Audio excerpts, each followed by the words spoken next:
अस्सलाम वालेकुम भाइयों, बुज़ुर्गों और दोस्तों, नाज़रीन। आज मैं डॉक्टर असद मोनिस आपके सामने एक पहलू पे थोड़े से अपने नज़रिए को, अपने जो है वो सोच को रखना चाहूँगा कि ये जो हालात हैं, फ़िलहाल लॉकडाउन की कंडीशन है, पेंडेमिक की कंडीशन है, इसके अंदर एक फ़ितरी तौर पे हर इंसान के अंदर जो है वो चिड़चिड़ापन है, गुस्सा है और बिलख़ुसूस जो चीज़ है वो क्या है, एंग्ज़ायटी है। एंग्ज़ायटी अपने करंट हालात को लेके और एंग्ज़ायटी अपने मुस्तक़बिल को लेके है, क्योंकि फ़िलहाल जो कंडीशन है पेंडेमिक की,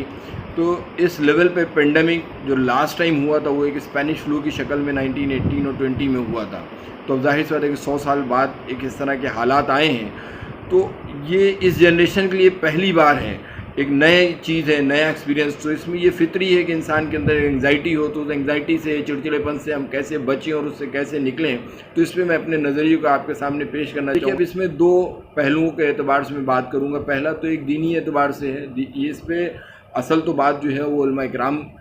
का तकाज़ा है कि वो करें, लेकिन मैं सिर्फ इतना कहना चाहूँगा कि अल्लाह जो भी करता है बेहतर करता है और उसके पीछे उसकी मसलहत होती है। हाँ, ये एक हमारे लिए मौका और वक्त है कि हम उसकी तरफ पलटें, रुख को करें, तौबा और इस्तिग़फ़ार करके हम अपने गुनाहों के तौबा करके अल्लाह को मनाएं और आइंदा के लिए अज़ाइम करें कि हम इंशाअल्लाह आने वाली जो ज़िंदगी है उसको जो है इंशाअल्लाह दीन और शरीयत की रोशनी में गुजारेंगे, बेहतर तरीक़े से गुजारेंगे। रही बात दूसरी आती है दुनियावी एतबार से, तो मैं इतना कहना चाहूँगा, देखिए हर चीज़ के दो पहलू होते हैं, पॉजिटिव और नेगेटिव एस्पेक्ट्स होते हैं, और ये हमारी अपनी सोच पे, हमारे नज़रिए पे डिपेंड करता है कि हम चीज़ों को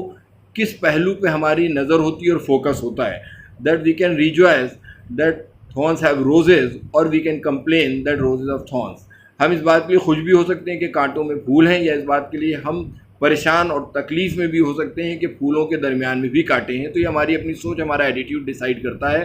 तो अब ये जो मौका मिला है, देखिए अगर हम पॉजिटिव एस्पेक्ट्स की बात करें तो शायद ऊपर वाले की तरफ से एक तरह का सिस्टम डेवलप किया गया है कि जिसमें जो पॉल्यूशन इस लेवल पे आ गया था कि लोगों को ऑक्सीजन लगा के चलना पड़ रहा था। दिल्ली में हमने देखा कि किस लेवल पे पॉल्यूशन हुआ, कि ऑड एंड इवन सिस्टम चलाना पड़ा। लखनऊ में पॉल्यूशन किस लेवल पे हो रहा था, तो ऊपर ने क्या किया कि एक सिस्टम एक ऐसा बनाया कि पॉल्यूशन को बहुत ही लो लेवल पे ले आए, पानी की क्वालिटी बेहतर हो गई, साफ़ हो गया।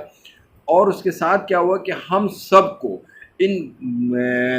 बिज़ी और हेक्टिक लाइफ में जो क्वालिटी टाइम था वो नहीं मिल रहा था, वो क्वालिटी टाइम घर में मिला। उस क्वालिटी टाइम पे हम क्या चीज़ें कर सकते हैं, अगर हम इस क्वालिटी टाइम को और अपने इस लॉकडाउन पीरियड में भी अपनी लाइफ को एक शेड्यूल लाइफ गुजारते हैं, तो हमें उम्मीद है कि इंशाल्लाह हमारे अंदर एंग्जाइटी या गुस्सा या चिड़चिड़ापन कतई नहीं आएगा, बल्कि एक बहुत ही स्मूथ लाइफ हम इस लॉकडाउन के दरमियान में भी, लॉकडाउन के हालात में भी गुजार सकते हैं। वो कुछ मैं आपके सामने पॉइंट रखना चाहूँगा जो मेरा अपना नज़रिया और मेरी सोच है। पहला तो सबसे पहले क्या है कि हम इतना ज़्यादा हेक्टिक लाइफ गुजार रहे थे, इतनी ज़्यादा हमारी लाइफ शेड्यूल्ड थी, इतनी ज़्यादा हमारी लाइफ में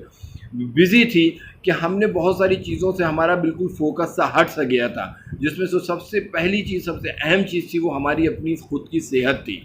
हमने इस हेक्टिक लाइफ में हमारे पास टाइम इवन हमारे लंच और ब्रेकफास्ट के लिए नहीं बचता था। हम देख रहे थे कि कितनी ज़्यादा जो लाइफस्टाइल डिजीज़ेज़ थी वो लगातार बढ़ती चली जा रही थी, जैसे डायबिटीज़ है, हाइपरटेंशन है। क्यों? हमारा इतना ज़्यादा हेक्टिक लाइफ की वजह से और हमारा इतना ज़्यादा अनशेड्यूल्ड, अनप्लान लाइफ की वजह से कि हमारे लिए किसी भी चीज़ का कोई वक्त तय नहीं था। तो अब हम सबसे पहले फोकस करें हमारी अपनी सेहत पे। इस वक्त में, ये जो लॉकडाउन का पीरियड है, उसके लिए बहुत सारी चीज़ें, जैसे हम अपनी लॉबी में वॉक कर सकते हैं, हम जो है, और इसके अलावा बहुत सारे ऐप्स आते हैं जिसमें हम विदाउट इक्विपमेंट्स वर्कआउट कर सकते हैं। उसके ज़रिए में हम ये ना सोचें कि लॉकडाउन के बाद हम उस पर फोकस, बल्कि लॉकडाउन में फोकस करें और ये उसको अपने एक रूटीन में ले आएँ कि हम लॉकडाउन के बाद भी इसको लगातार चलाएंगे, और ये हमारा एक एसेट होगा, हमारा एक इन्वेस्टमेंट होगा, जिसके ज़रिए हमें बहुत बड़े रिटर्न्स ये मिलेंगे कि हम जो काम कर रहे हैं वो क्वालिटी बेस्ड काम और हम बहुत लंबे वक्त तक कर सकते हैं। दूसरी चीज़, हमें जो फोकस करना है वो काहे पे फोकस करना है, वो हमें लर्निंग पे फोकस करना है और नई टेक्नोलॉजीज़ के हिसाब से अपने आप को अपडेट करना है, क्योंकि आने वाला वक्त बहुत ज़्यादा बदलाव के साथ आएगा। बड़े बड़े बिजनेसेस, बहुत बड़े जो अच्छी जॉब पे हैं, उन सब का काम करने का तरीक़ा बदलेगा। जैसे आज अभी हम बात करें तो जो सेल्स इंडस्ट्री है वो बहुत ज़्यादा फोकस्ड टाइप हो गई, जूम के थ्रू, स्काइप के थ्रू पूरी सेल्स टीम की ट्रेनिंग्स पे फोकस्ड है।